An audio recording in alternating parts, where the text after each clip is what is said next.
to shout. Thank you. Ole Miss. Bulldog, would you ever put money on a team with Ole in its name? Well, you should have. I definitely have. Ole? Yeah, on them, I think. Probably in the past. Not yesterday, but other times. With us now is nationally acclaimed sports betting analyst Sam Panayotovich, host of the Chicken Dinner podcast.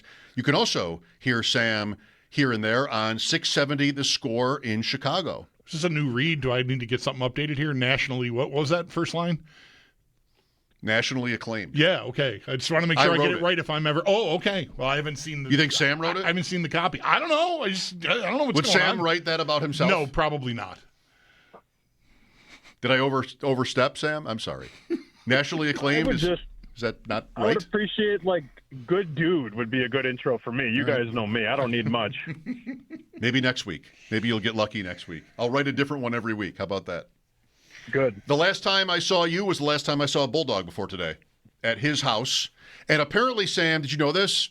After we all left pretty close together, like a lot of us left the party at the same time, singing broke out. Oh, really? I know. I never wanted to leave. I told Mrs. Bulldog the last thing I want to do is leave. But, we had to leave. It was getting late, and we had to drive to Chicago. Yeah. My wife begged me to stay so she could leave without me.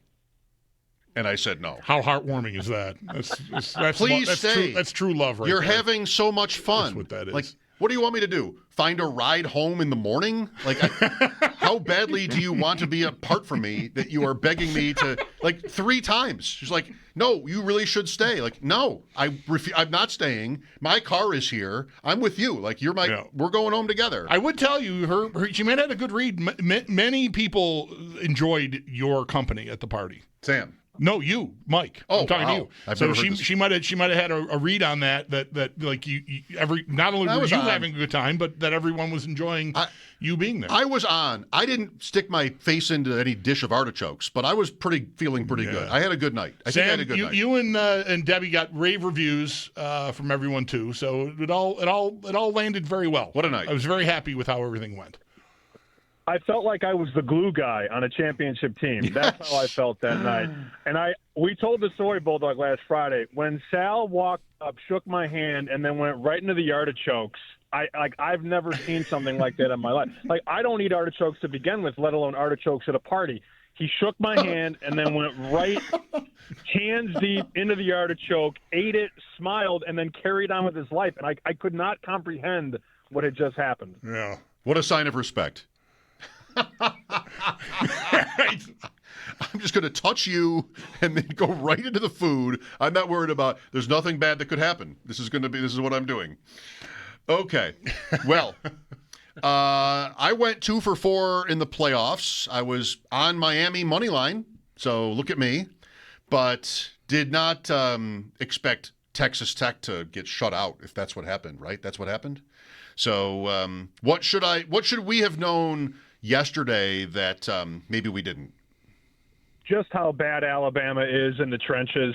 And I think the farther away we get from Nick Saban's retirement, it makes more and more sense because he realized that the walls were kind of closing in there, and he waved that white flag after they lost to Michigan, and Alabama just is not the same team. And I think a lot of people, and we've talked about this for a couple of weeks now, and I told the two of you guys I thought Oklahoma was a good bet against Bama, and they had a 17-0 lead at home and blew it. I was much more disappointed with Oklahoma than I was impressed with Alabama. And I mean, Indiana beat the brakes off of them yesterday, guys. Yeah. And I don't know if you saw, I had to have a little victory lap last night because I was being called a Midwest mouth breather and a four-eyed nerd. Indiana, who's Indiana? And Indiana showed you who Indiana was last night. I mean, Alabama had another game where they couldn't run the ball, and the Hoosiers just blasted them. If you go back and watch that game, it's domination by the Hoosier O-line and D-line, just rep after rep after rep, and they poured it on. And you know what's crazy? They're up almost 30 points. Curt Cignetti, the head coach of Indiana, is still not satisfied. Like, that's the wildest part of that whole game, but the books were baiting you. They had the worm on the reel, and they wanted you to bet 7 with Alabama, and it never was close yesterday. I have taken Indiana a bunch of times this year with a pretty big number, Sam, and I got burned a time or two. They didn't cover every game where they had 28-point spread or whatever, but they covered a lot of them, and a lot of my thinking was they're Indiana. They know how they're thought of. And I think this coach is going to want to just keep going 120 miles an hour whenever he can, even if they're up by 30 in the fourth quarter. They're going to go because they know any little ding they get on them is going to be, 10 times the size of the ding that it would be on a Michigan or an Ohio State because they're Indiana. It was very funny all summer long. Fox wanted to do this content because Fox has the Big Ten, and I write for Fox and do bear bets and all that. They were really trying to drill home the question all summer, who is this year's Indiana? And everybody had a different answer. Guess who nobody said? Indiana. Indiana, right. It's like, oh, well, Indiana's still really good. And, oh, by the way, in the transfer portal, they're going to add the Heisman Trophy winner at quarterback. It's just so unheard of. And I think there's really a lot to – chew on there that Alabama was a 7-point dog to Indiana in a playoff game. And if you would have told me that 2 years ago, I would have had you institutionalized. Right. Like that, it wasn't even fathomable. I mean, forget winning the game, being a 7-point favorite and dominating. It's crazy. And it was a down year for Penn State, obviously. It was a down year for Michigan. I had to laugh. I'm watching the Penn State Clemson game, and those were the 1 and 2 teams in the country this summer, right? It's like, how far did they fall from grace? But it says a lot about the coaching staff, the development, and now, there's more money at Indiana than there is at several power schools. Like Mark Cuban's putting in a lot of money, and the endowment and all the boosters. Like, Indiana is a national power, and I don't think anybody saw it coming outside of the state of Indiana. You say often you're a numbers guy, and the fact that it was 7.5 was enough for me. Like, I don't have to think about this. They're dying for you to bet Alabama. Come on, look at the names. But, that doesn't always work out. Mendoza, I believe, is the first, not that you'll care about this necessarily, probably shouldn't, the first Heisman winner I've ever seen play in person in college. Because my son and I randomly went to a Cal Pitt game last year at Heinz Field. We were in Pittsburgh for his lacrosse tournament, and Mendoza was the quarterback of the Cal Bears. And look at him now. So I saw Vic in person in college. He didn't win it. I saw Brady in person at the Dome. He didn't win it. But Mendoza, I've got that. Lots of these guys in the pros. Sam, I talked to Joe Ostrowski on Wednesday about awards, and there are still some NFL.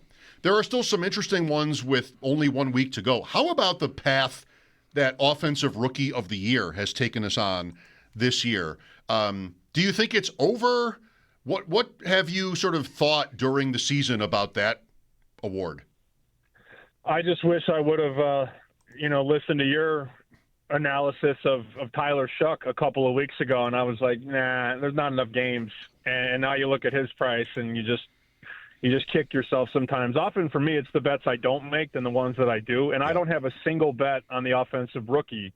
I've got offensive player, but offensive rookie has been 8 different favorites this year? Maybe. To win the offensive rookie? Yeah, I mean, that sounds right. I just threw it against the wall. It sounds right, though, if you go through the list. I mean, a lot of those guys were favored at some point this season. I don't know who's going to do it. I still don't know that the voters are going to get into the box and vote for Shuck, but we'll see. I think the storyline, though, in the awards market is the Saturday night game with JSN against McCaffrey. And, we had a couple of tweets at Joe and I, Bet Sweats Now Chicken Dinner listeners, if you've been listening all season, Joe told you to take JSN at 50-1, and I told you to take McCaffrey at 30-1. And they're the not co-favorites, but they're 1 and 2 on the list right now. I'm a little terrified of a Puka Nacua 200-yard receiving game, but that's because I'm sick. What about Bijan? I mean, you think he can do it? I think he could rush for 200 yards again and maybe win the rushing title that way, depending on Cook and if the Bills rest him or it just doesn't get there. And I think that would mean a lot to this. He's got 2,000 all-purpose yards. I do know that because I saw it on the TV in the last game. That was the game they were playing the Rams, and I'm like, wow, that's a really good season. The problem is, here's what you run into when you're a guy like Bijan Robinson. Your team's not good enough. Okay. And I know that it's not a team award, but oftentimes it's a really good player on a playoff team. So I think the Falcons' lack of wins, which we talk about every year, they have all the talent and they never win. Never win enough, at least. I don't think that the team is good enough. I really do think whoever has the better game on Saturday between Smith and Jigba and McCaffrey will win the offensive player. Okay. MVP, maybe you get a game where May rests half the game or something. I don't know, maybe not. Could anything change there, or is it too late? It just Stafford had it right there for the taking, and they just kept stubbing their toe down the stretch. And look, it's not to take anything away from Drake May. I feel like he sort of just backed into it. It's like there were several guys that had a chance to potentially sneak in there, whether it was Stafford, whether it was Allen. You know, I hate to bring this up in Buffalo, but if Allen completes that 2-point conversion, maybe we're talking about Josh Allen for MVP, but we're not. It's just like Drake May's the last one standing because he just hasn't made that colossal mistake. But then you look at the Patriots' schedule, and it's just been cupcake after cupcake after cupcake. He's a really good young quarterback. I don't watch him. I don't turn the tape on and think MVP, but I guess that speaks more about the dominoes falling around, right? No Mahomes, no Burrow, no Lamar. None of those guys really did anything this year in terms of MVP flash. So it's going to be a Drake May award, but it doesn't really feel like that impressive of a season. I hate saying that out loud, but that's just the way I feel. What do you make of Coach of the Year? I think Shanahan should win it, personally. And I don't have a single dollar on Kyle Shanahan. I mean, if that team knocks off Darnold in a big game, which is very likely, right? Could Sam happen. Darnold. This is what we call Sam Darnold pumpkin season, Bulldog. Yes. If the San Francisco 49ers have 4 defensive starters on the injured reserve for 6 or 7 weeks like they have, Bosa, Warner, Gross-Matos, Williams, and Mac Jones is playing quarterback for a whole month, and they go to the 1 seed in the NFC, how does he not win the award? If I had a vote, I would give it to Shanahan if they win on Saturday. What do you like Week 18? Is it one of the more important games, or do you like to sort of, if you will, dumpster dive into the games where nothing is at stake?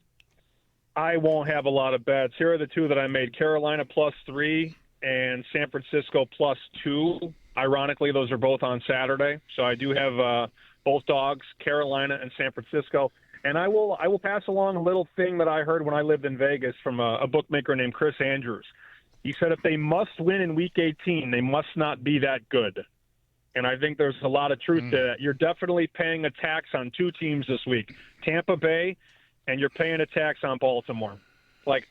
I'm sorry, guys. I don't think Baltimore should be favored by 3.5 in Pittsburgh. Ironically enough, though, Mike, we did bet against Pittsburgh last week with Cleveland. I think this would be the time to bet Pittsburgh because everybody's going to bet the Ravens. Oh, it's a must-win. They got to win this game. When they got to win, it's often because they're not that good. As someone who we know from these many weeks having gone by here has been really backing the Bills as a Super Bowl pick and a Super Bowl winner, do you have any preference about how hard they should go chasing the 5 or the 6 or just sort of let the chips fall where they may? What are you valuing here in this Week 18 game against the Jets? Rest or try to get the best seed you can? Option C, health. Health would be nice. I guess that goes into the rest conversation. That's what I was listening to you guys. Yeah, I was listening to you guys earlier when you were opening up the show, and I agree. I would much rather you be healthy. The way it shakes out, let's assume the Bills are going to beat the Jets, even if the starters only play a half. The key thing is that the Chargers are a 13-point dog in Denver. So if you play that out, the Texans probably win, the Bills probably win, and the Broncos probably win. So then Buffalo is what, the 6? 6. And then you go to Jacksonville. That's a team that's just ripe with playoff success, Jacksonville. I think Mike and I talked about it last week. It's like, who's the flavor of the week? Oh, now it's Jacksonville. Got it. Let's bank on another team that's never won big games in the playoffs.